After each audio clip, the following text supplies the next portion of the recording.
Most women think that their health results are being created by what they're doing, like what they're eating, whether they worked out or not, whether they're staying on track, right? But after my car disappeared from a parking lot in Newark, I realized something. Results start long before actions ever take place, okay? So it was the Friday before Memorial Day weekend, and I had just gotten off work. And I walked out to the parking lot. I hit the unlock button on my car key fob. Nothing. I'm like, did it again? Nothing. So then I looked where my car was supposed to be parked, where at least I thought I parked it, but it was empty. So my car was gone. So I thought, well, maybe I forgot where I parked. So I started looking through the entire parking lot. But I had to come to the conclusion the car was truly gone. Now, this wasn't like some secure parking garage type of thing. It was one of those parking, those paid parking lots that you park and you pay with the app. That's what it is. So no gates, there's no security guard, nothing like that. And within about 30 seconds, I had already written an entire disaster movie in my head. My car got stolen, somebody took it, my weekend was ruined, insurance claim, police reports, like, how am I gonna get home, right? So I immediately went into panic mode. I called the police, I started imagining like worst case scenarios, right? I started mentally preparing myself for everything that was about to go wrong, right? But what happened next, it actually taught me one of the most important lessons about how results are actually created, right? And it has everything to do with why so many women struggle to create the results that they say they want in their life, in their health, in their bodies, right? One of the concepts that I teach inside my 7-day mindset reset is called the results formula, right? Because most people think that results look like this: action create results. Like you eat healthy, you exercise, you drink more water, and you lose weight. Simple, right? Except that's not actually how it works. Because if eating less and exercising more worked, it would have worked by now. Because your actions don't happen in isolation. Before every action comes a feeling, and before every feeling comes a thought. So the formula, the results formula, really looks like this: thoughts, feelings, actions, and then results. And my missing car became the perfect example of that. So, after I called the police, they asked me a few questions. And then the officer said, "Are you sure your car wasn't towed?" I'm like, towed? That hadn't even crossed my mind. Like, why would they tow my car? I've paid for the parking. This is a legal place to park. But a few phone calls later, I found out the officer was right. My car wasn't stolen. It had been towed. And immediately I felt relief, but for only about 30 seconds. Because what I learned next was a whole different issue, right? The tow yard was closing in less than 20 minutes for the entire Memorial Day weekend, mind you. And they only accepted cash. Cash. I never carry cash on me, okay? And the total bill was like $385, something like that. And if I didn't get there before they closed, my car would be sitting in that lot the whole weekend collecting storage fees, right? So now I was really angry. I was furious. But I realized I also didn't have time for righteous anger right in this moment. I had to find a bank. I had to withdraw the cash. I'd call an Uber, get across town, and somehow make it before they lock the gates.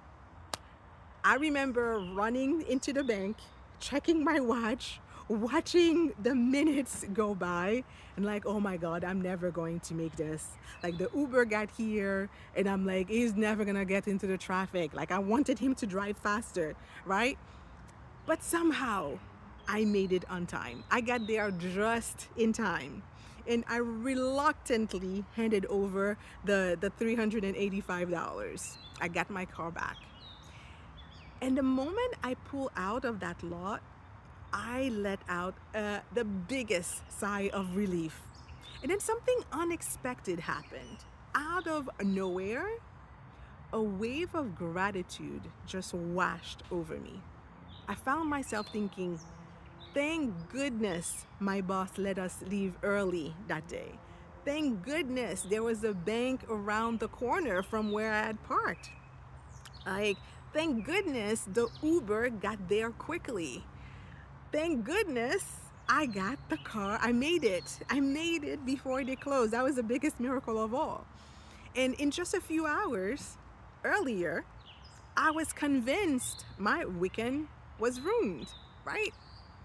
And now I was driving home feeling incredibly grateful, incredibly blessed, right?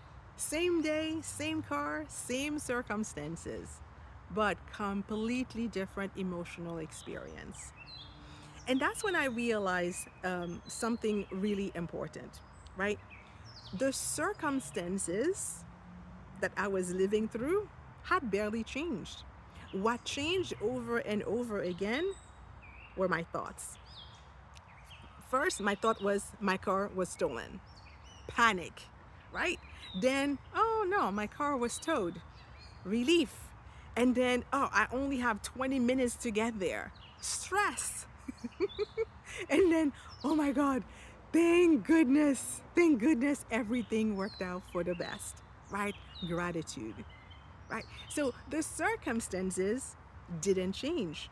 The story I was telling myself about the circumstance, that's the part that changed. And every time the thought changed, my feelings changed, right? And my experience of what I was going through changed. It was the same thing, but a different experience. So looking back, I think the funniest part to it for me is that the facts never changed. My car was exactly in the same spot it had been the entire time. What changed was the meaning I gave those facts. And every time my thoughts changed, my emotions changed right along with them. And this is exactly what I see happening with my clients and people I talk to in general.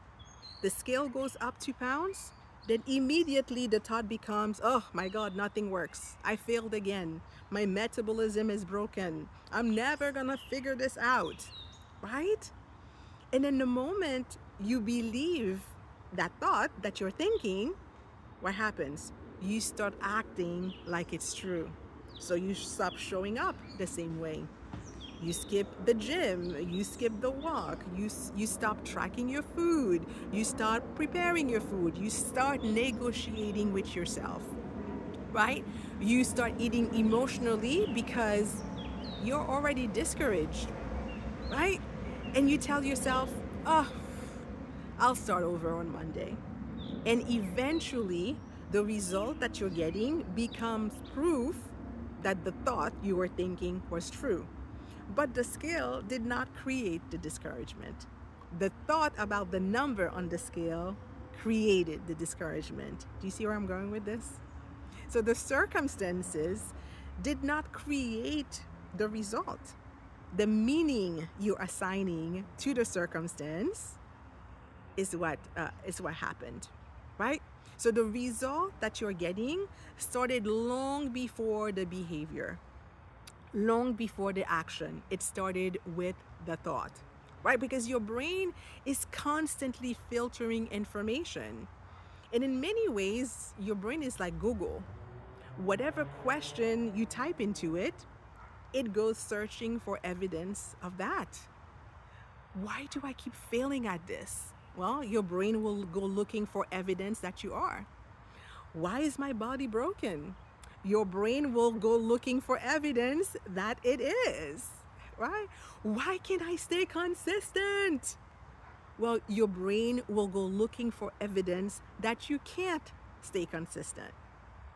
But if you ask, What's working that I am not giving myself credit for? Your brain is going to start looking for evidence that there are things that are working out for you. Like, where am I making progress? Your brain will go find it. What am I doing better than I was 6 months ago? Your brain will go find it. It will go find that answer. Because the question is, what are you training your brain to notice? Right? So here's my challenge for you this week. For the next 7 days, here's what I want you to do. I want you to become a thought detective. You're going to start paying attention to the questions you're asking yourself. And every night before bed, you're going to write down one piece of evidence that you are moving in the right direction. Instead of collecting evidence that you're failing, that nothing is working, you're going to start collecting evidence that you are growing. Okay? So if this message resonated with you and you realize that you've been trying to change your actions and your behaviors without changing the thoughts that are driving them, that's exactly why I created my free 7-day Mindset Reset podcast. Inside the podcast, I'm going to show you how to recognize those patterns and start creating different ones. Because lasting transformation, it doesn't happen because you learn a new nutrition trick, right? It happens when you change the conversation that's happening between your two ears. Yes? Okay. So if you would like the link, please comment or DM me the word mindset, right? And I will send it over. So take care. Bye for now.